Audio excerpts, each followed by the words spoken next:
৳১ খরচ না করে আপনারা কিভাবে বাসায় ঝাড়পর্দা বানাবেন আর সেটা ডোরের সঙ্গে অ্যাডজাস্ট করে ঘরের লুকটাই চেঞ্জ করে দিবেন, সেইটা ভিডিও থাকছে আজকে আপনাদের জন্য।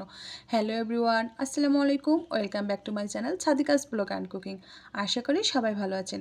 তো আমার ঝাড়পর্দাটা যখন রেডি হয়ে যায় তখন আমি এটা দরজার সঙ্গে অ্যাডজাস্ট করার পরে নিজে নিজে ট্রাই করছিলাম এক পাশ থেকে আরেক পাশে যাওয়ার জন্য। এটা যখন আমার মাথায় লাগছিল আসলে আমার কাছে একটা অন্যরকম ভালো লাগা কাজ করছিল। তো মাঝে মাঝে ঘরের ডেকোরেশন চেঞ্জ করলে নিজেকে স্মার্ট লাগে, নিজের মন মানসিকতা ভালো থাকে। আর আজকের ওয়েদার ছিল বৃষ্টি, বাইরে বের হওয়ার মতো কোনো অপশন ছিল না। তো বাসায় বসে কি করি, আমি হিজাব ট্রাই করছিলাম আয়নার সামনে, ভাবতে ভাবতে ভাবলাম যে এই কাপড়গুলো আমার সামনে আছে, এটা দিয়ে কিছু একটা বানানো যাক।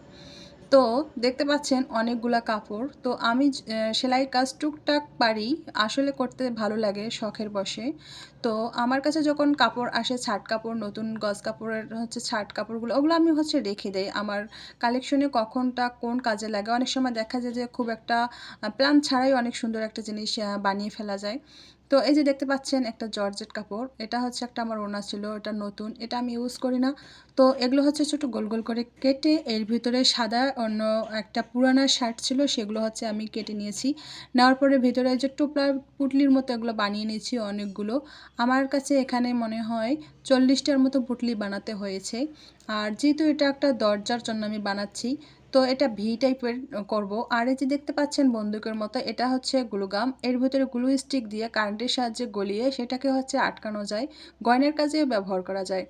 তো আমি চাইলে এটাকে সেলাই মেশিনে সেলাই করে নিতে পারতাম, কিন্তু আসলে আমার কাছে মনে হচ্ছিল আমি যে এটার একটার পর একটা যে লেস টাইপেরগুলো ছিল, এগুলো যে স্পেসটা দিব, এটা হয়তো বা আমার কম বেশি হতো। এজন্য যে আমার মেঝেতে এটা ফেলে তারপর এগুলোকে সেট করতে হয়েছে। এই জন্য আমি গ্লু গাম দিয়ে কাজটা করেছি, খুব সহজ করে নেওয়ার জন্য। কোনো রকমের প্ল্যান ছাড়াই আজকের কাজটা আমি স্টার্ট করেছি। আসলে জানি না কতটুকু ভালো হবে, সেই চিন্তা না করে আমি একটা সুন্দর টাইম পাস করব আর একটা জিনিস বানাচ্ছি, এটাই বড় কথা। তো ফাইনাল লুকটা আপনারা দেখলে বুঝতে পারবেন এটা কতটা সুন্দর হয়েছে। মার্কেটে গেলে ঝাড়পর্দাগুলো বেশ মোটামুটি ভালোই মানে দামে কিনতে হয়।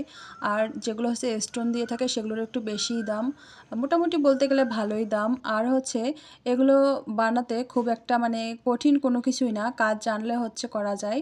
আর আমি যেগুলো দিয়ে বানিয়েছি, আমি কোনো কিছুই কেনাকাটা করিনি, আমার এগুলো সব বাসায় ছিল।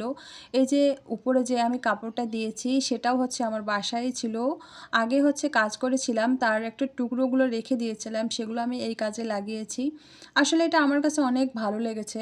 তো আমি এভাবে কাজটা করে নিলাম। দেখেন খুব ইজিভাবে আপনারাও চাইলে করতে পারেন, একটু শুধু সময়ের ব্যাপার। তো আমি যেদিন সেলাই মেশিনে বা কোনো ধরনের কাজ করতে বসি, সেদিন আমার অন্য কোনো কাজ হয় না বলতে গেলে।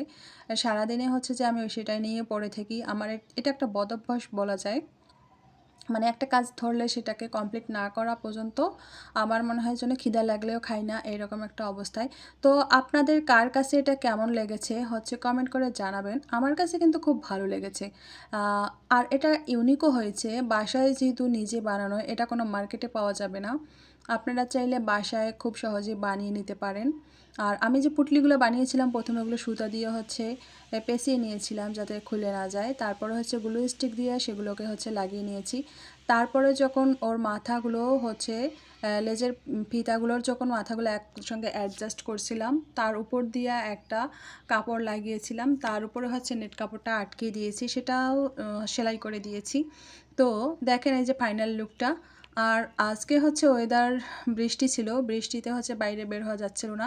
আর এই কাজটা কোনো রকমের প্ল্যান ছাড়াই আমি করেছি। আমি হিজাব ট্রাই করছিলাম বাসায় একা একা, হঠাৎ করে ভাবলাম যে কী করা যায় কী করা যায়।